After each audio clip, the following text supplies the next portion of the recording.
老川访华，他的座驾凯迪拉克野兽和特勤局保镖专车萨博班都火了。有朋友就问：这种防弹大家伙，美国老百姓能买吗？我明确告诉你，能啊，不才8万美金吗？但问题是啊，一般的家庭你给他钱，他都不要，为啥呢？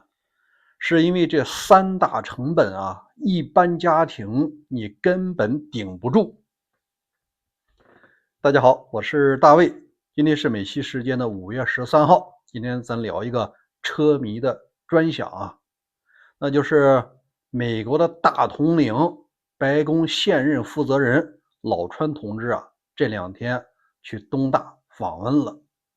在来前几天啊，已经通过这个 C130和 C17运输机把他的凯迪拉克野兽2辆运过来了。另外啊，还有若干辆的这个萨博班。因为在北京街头啊，很多人都看到了。实际上，我明确告诉你一个怪现象，在美国，如果你是车商的话，你愿意卖萨博班，而你不愿意卖凯迪拉克，因为对于通用帝国来讲，真正的萨博班、雪佛兰才是他们的第一现金奶牛。这凯迪拉克啊，某种程度上，它就属于是可有可无的赔钱货。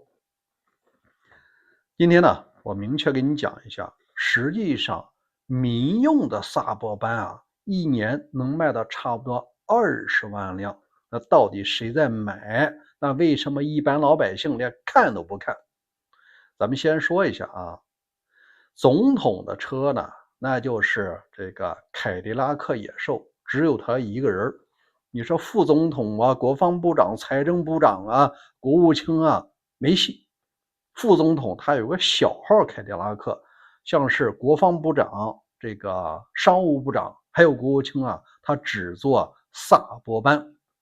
正部长级啊，他也坐这玩意儿。那这个车为什么几乎就成了联邦官员和联邦执法力量的象征呢？是因为它呢，在美国市场没有对手。我们首先讲啊，它这个车子啊，排量6.2升，然后呢，它有个巨大的后备箱，这里面除了能拉人之外，也需要保镖啊、贴身护卫啊，更重要的是啊，它能拉东西。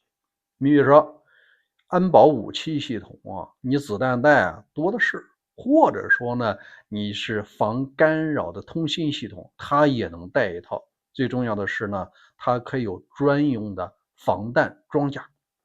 这个啊，通用公司啊早就非常成熟，给你定制好了。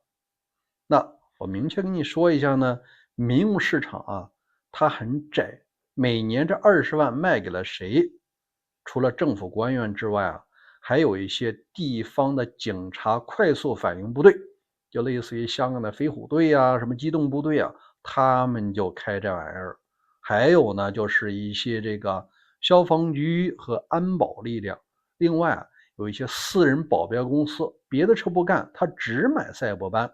因为他们每年要收几百万、上千万的这保镖费用，保护那些亿万富翁。你说什么车呀？它只能是赛博班。为啥呢？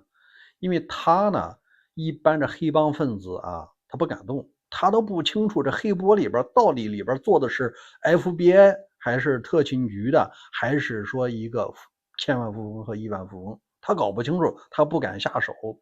但是你要开一个那种凯迪拉克的这个凯雷德，那就太招摇了，没准啊就招人嫉妒。所以说，低调安全是它的一个护城河。接下来呢，一般家庭能不能买呢？舍不得。为什么呢？这辆车子啊，标价不贵的高配呢8万多块钱，你加上税呢是9万多，将近10万美金。按说呢，雷克萨斯呀、什么宝马呀、什么奔驰啊，基本上大 SUV 也都是这个数。但问题是什么呀？凡是买这车的人啊，他几乎没有自己开的，因为在美国呢，它不叫全尺寸 SUV，它叫超大尺寸 SUV， 这5米多长，停车非常不方便。你坐着人特舒服是吧？连保镖啊、小蜜啊、助理啊，一上就可以了啊，8个人能坐。但对于开车的人来讲啊，那是非常不舒服的，你就跟开船没什么区别。所以说，真正民用，第一个门槛是司机，你怎么着也得个5000到1万美金的月薪吧，你还不算保镖的费用，这是第一大块。第二大块啊，它的排量是6.2升，一般家庭的车子啊是2.0左右，它一辆车的油耗相当于你全家3辆车的油耗，一般人找不住吧，每月差不多得1-2千的油费。第三个最重要的一点就是这个车子的保险也比较高。你想一下，你都安了防弹玻璃呢，那保险公司能不知道你在保护谁吗？这种车子呀，往往也成为这个坏蛋盯紧的目标。所以说保费是一般车辆的 N 倍，差不多就10倍了。所以说一般家庭如果说俩人夫妻俩一人挣1万美金的话，这在美国都算高收入了，这2万美金啊都不够请司机付保险费和加油的。这个就是普通的美国民众啊，你给的钱他不要，当然了，他要马上他卖了，他换个雷克萨斯啊，这是有可能的。最后我们说一下，对于通用来说啊，这款车子是一个车型呢披了4张皮在卖。第一张皮啊，就是人们经常看到的联邦执法用车萨博班，它还有一张皮呢叫 GMC， 那个车子呢也是属于工商用车，比这个更加的粗糙一些，当然价格更便宜啊。第三个皮呢，它还是披上了别克。